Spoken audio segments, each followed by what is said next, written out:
cool coats, embracing absurdity, and attempted murder. That is what we'll be talking about today. I'm Peter, and this is The Breakdown.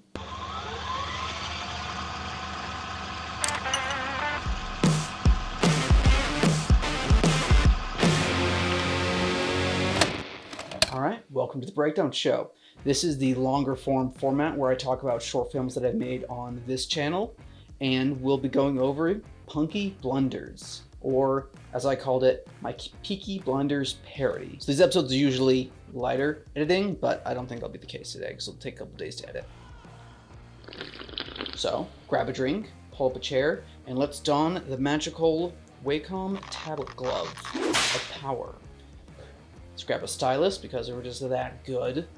And let's get lost in the sauce. For Punky Blunders, the first thing I wanted to go over and talk about was conceptualization. Where did this whole thing come from? And so for me, it came from being a fan of the subject, being a fan of Peaky Blinders, loving the subject matter, loving the atmosphere, post-World War I Birmingham and the beyond lands. Cillian Murphy's acting is just really fun and rapturous, I guess is the way to put it. And so, I'm none of those things. I'm not British. No, I'm Irish. Yeah, no, British. No. Oh, sorry. That's a big difference. I'm not enrapturing in this. But what I do have, I find, is humor. And I really enjoy absurd humor. And now the question is, how do I take absurd humor and stupid ideas and transpose them to something that you might actually watch? If you're actually watching this and haven't watched the full episode, that's strange. But also, go watch the full episode because we'll be going over probably sequences of that and editing pieces within that video, and it'll make a lot more sense if you watch the full piece first. So to begin, in pre-production and conceptualization, we're going to go over blocking and camera placement. In my mind, when I was communicating with Luke, my brother, the co-star of this piece, honestly the star of this piece, let's be real here, Norman Human, normal human. All right, and so he was the person I went back and forth with on ideas on the screenplay. This script didn't have the most words in a piece that I've done. That probably goes to my Bionicle piece. But at the same time, it was the most directly scripted piece where we have our point A to point B. We have the introduction of characters. We have their conflicting interests. Everyone needs to want something so that they conflict. Camera placement. How do you place cameras to tell that story? And so, using my handy dandy, high-end piece of technology known as this finger, I drew out this beautiful layout of where the cameras and people will be placed. Once we've talked about camera placement, then we can talk about how we want to film and where we want to film. Because for filming this, there were two locations in my head. The first location being a forest somewhere we're in New Hampshire. Like there's forests a dime a dozen. Like you trip and you're in the forest. Or you film in Portsmouth in next to North Church, if I remember correctly. And North Church has a lot of personality. There's some good looks to it. And also it causes a nice backdrop that's identifiable and kind of reminiscent of Peaky Blinders. So, I actually ended up shooting all my pre-production within the forest. The pre-production that was taken care of where I went over general looks, some shots that actually got directly transposed from pre-pro into the final cut. All those I went out by myself, the idea of the lighting and the atmosphere and the look of things. So we've determined camera placement. We're going to be shooting primarily from 3 different angles, because it's 2 characters in a point A and a point B. And that's going to cover a master shot of the piece, and then you're going to be shooting from one character perspective, let's say Norman's perspective, and then from Tommy Wannabe's perspective. And so that is going to be across the way, and then any special shots that emphasize emotions, we're going to be moving the camera around to capture those specific emotions. So now it is time to determine specs. So this piece was shot on a Sony a7S III. We were using a Tamron 28-75 lens. We were shooting with one Rode mic. We'll talk about that one in a second. And most of the shooting was all done on a tripod, handheld, and one shot, which is me walking, was filmed using a Ronin S gimbal. And some other fun technical pieces we filmed in 24, 60, and 120 FPS, depending on what emotion or moment we were trying to draw out. And the aspect ratio was 16:9, and this was all done in Adobe Premiere Pro due to a tight time frame. Now, if you watched my channel or watch any of the videos on my channel, there was a wedding video that I did, and then there was Punky Blunders. Punky Blunders was filmed before that wedding video, but they were edited in tandem, and the whole post-production process took me about 1 month for Punky, all while doing the other pieces as well. So using handy doodle apps, I then went and did little stick figure drawings for how I wanted the camera to be placed and where I wanted the people to look, at the same time with using the pre-production footage and screenshotting that and then sharing that with Luke, so that when the day came, when we got to the parking garage where we filmed on, everything kind of just synergized and hopefully made more sense. And it honestly did make more sense. This was a carryover process that I started in my lift free video, and then I think I iterated on to a satisfactory level in this video here. Day of, we shot guerrilla style, which means we showed up, set up, and became a oodling zoo for people, all to point fingers and go, what they doing? And so now it just became, would we have the space to film what we needed to film? And fortunately, the top deck of the parking garage was open. One car was parked there, and that owner actually didn't show up until the end of the session. All in all, day one took about 2 hours to film, and then day two, where I just did cover shots for spots that I needed to fill in, that took about another hour, so 3 hours of filming on location. And once we got there and realized the layout of the land, we were able to determine our shutter speed, and shutter speed baseline is double that of the frame rate. So just filming at 24, at least 50. I usually go with 60 to be safe a little bit to avoid dragging a shutter. So once we determined the technical aspect of the day, there was one thing left. I have one Rode mic.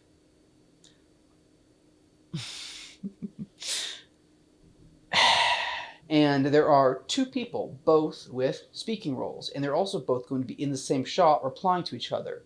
So my resolution was overly complicated and caused a little bit more stress than needed, but it worked, so it's not stupid. Whenever people are in the same shot, Norman and me, we're composited together. I'm using the sky and the kind of blankness of the concrete as my masking tool, and then from there, it was just getting the timing right of me standing stock still, him standing still, him doing an appropriate response.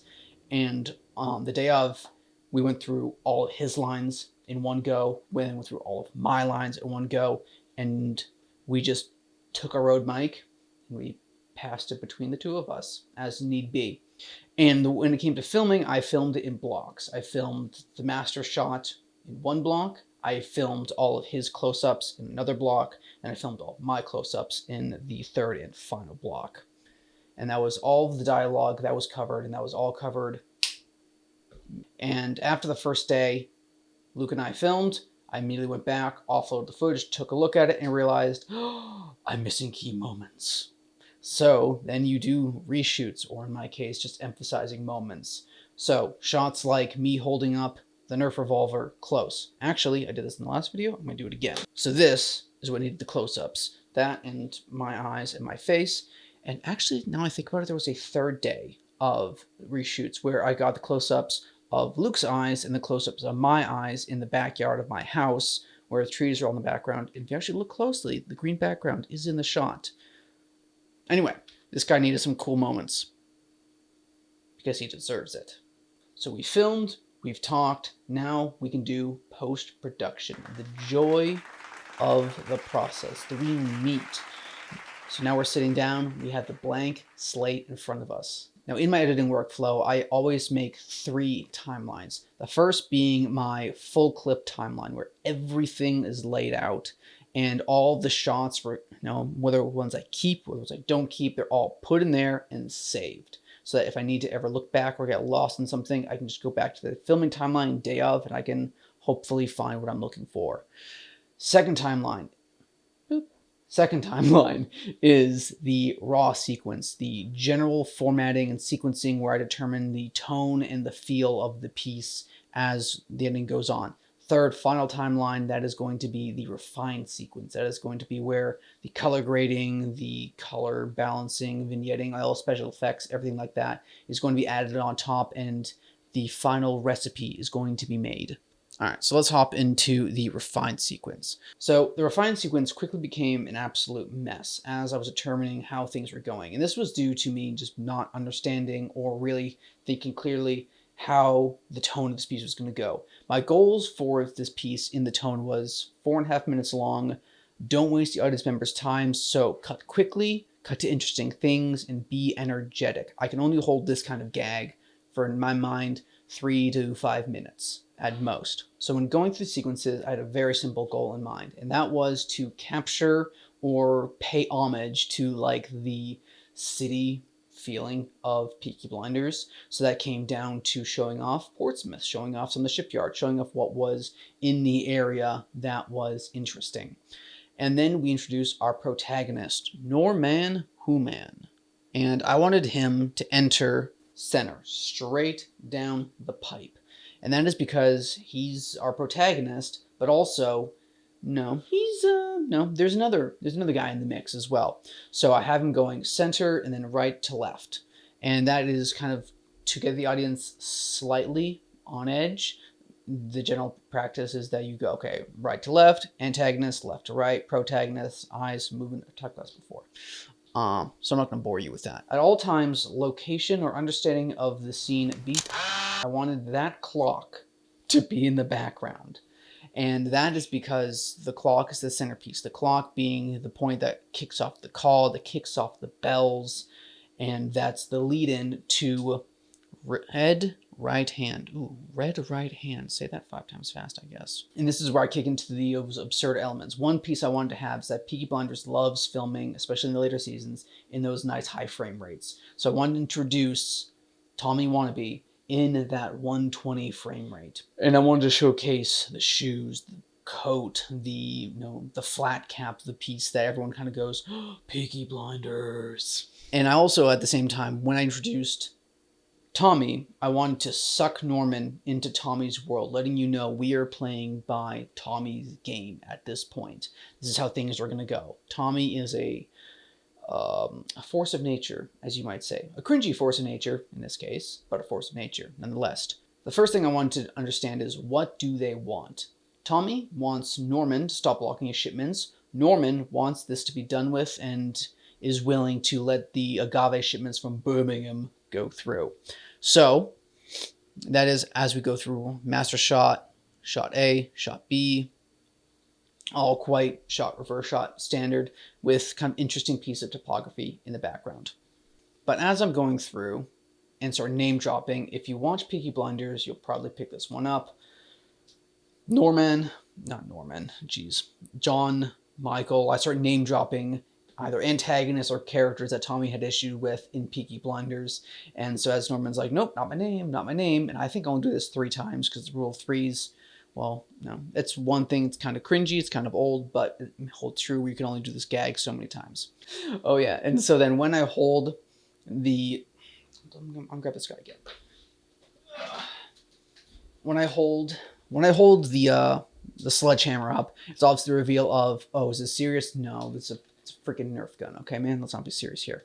But I hold it like, what is this? I'm like doing communion or something like that. No one has ever held a Nerf gun, I think, like this. But at the same time, Tommy ain't nobody.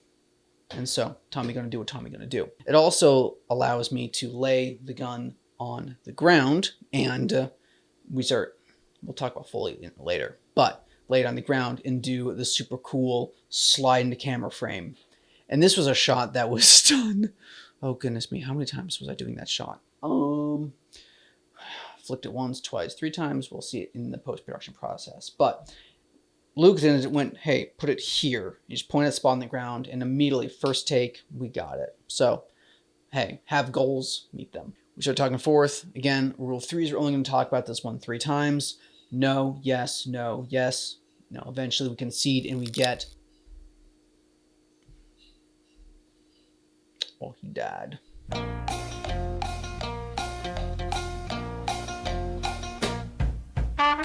Okay, we're back. Maybe that was God's way of saying, wrap it up, kid. You're drier than a saltine cracker here. So, as soon as Luke grabs the gun, picks it up, we now enter the Western homage, the Western theme, the standoff, as they would say. And within the standoff, essentially, my thought was, again, keep it short, be quick, be interesting, pay homage to The Good, the Bad, and the Ugly, and that Fistful of Dollars franchise. Ultimately now, maintain that paradox between the two of them. Paradox is the right word, I think.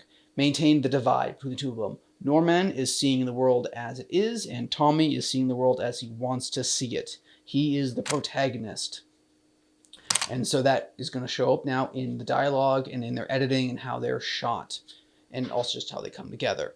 And honestly, I think in this time, I go through more of the In the Bleak Midwinter poem than Peaky Blinders does, more often than not. Because usually they just do In the Bleak Midwinter. And like, that's where they leave it off. But I go through the whole first verse, so that's pretty fun. It's actually really, really beautiful. We go through, and then we get to like the meeting of the two. The divide has been breached. Norman is now at Tommy's level, and we get a standoff, or I guess a draw, or however you might want to see it, where we focus on the different elements of the scene, right? The camera is an eye where we want to emphasize emotions, we want to emphasize perspective and kind of draw the viewer one to the other. We get to the buy-in, we're going through back and forth, we build tension, and then there's that tension relief. And what better relief than a than a Nerf gun, which just has like the most underwhelming little pop sound.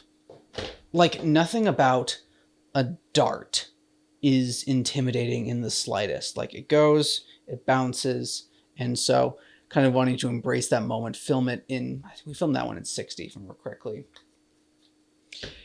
And the deal has been done. Tommy, his blood has been cooled, and he walks off triumphantly as title card punches in, just as they do in Peaky Blinders, and we get one last little bit, one last notification of the reality that we live in, which is Norman offering the tool of destruction, the tool of conflict, right back at Tommy.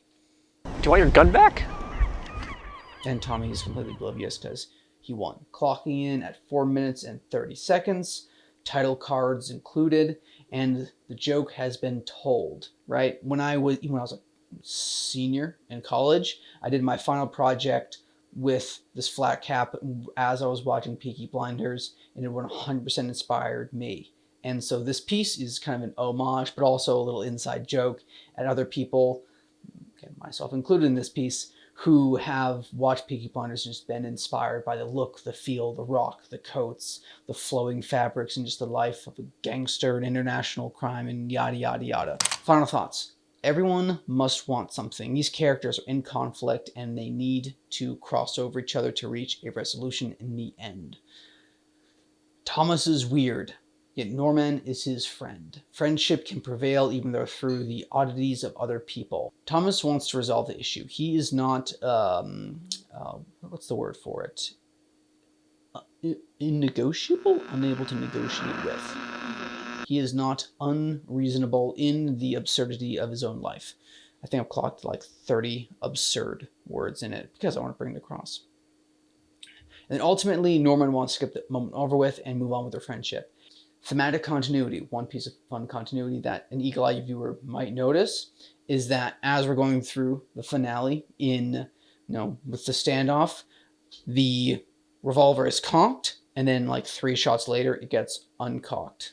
And I left that in there, and I thought I'll see if anyone talks about this. No one talked about it. Also, in the very end, when Tommy walks out, the actual masking layer, I drop it down just a little bit, and you see him ghost away in the bottom corner yet again. I want to get over the idea, or talk about the idea, of the smirking protagonist, of the character who is aware of what is happening, and it doesn't quite make sense, and then the character is oblivious to it. Like, one thought that I had was, it's not called Unenchanted, it's called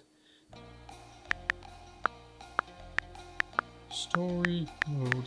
Internet Historian. Forspoken!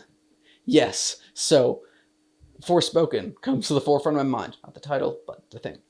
And in that, the protagonist never once seems to enjoy herself in the process of the world that's happening in all of its craziness. Get up! Get up! Get up! Look, I am imprisoned 1,000,000 miles from home in a Ren Fair nightmare. Just let me die in peace. And I thought, how sad is that? The other one is just Marvel. Like Marvel, it was, you know, interesting and kind of fun in Age of Ultron where Hawkeye's talking about it. But then once you get over it, it's just like, you can have fun with ridiculous things, and that's okay. Like when I started this whole like YouTube channel a little early on, like everything was like absurd parodies. I would do drink parodies, I did music parodies, I did a Canada Dry parody, Canada Dry Bold, if I remember correctly. But the idea of taking a simple concept or a theme and then like bringing it up to a level where like you're going, whew, that's a bit wild, or WTF, as a lot of people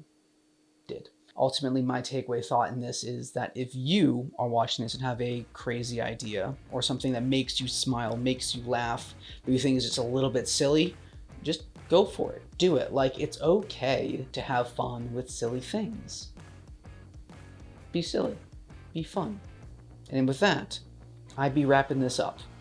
Thank you so much for watching. This has gone on for a little bit of time, but it was good. And I think hopefully a little bit entertaining, and maybe you got some fun thoughts. If you have any questions, please leave them in the comments below, and I will try to get to all of them, or I'll just like them, or toss a heart on them. Anyway, one drink for the road. I'm out.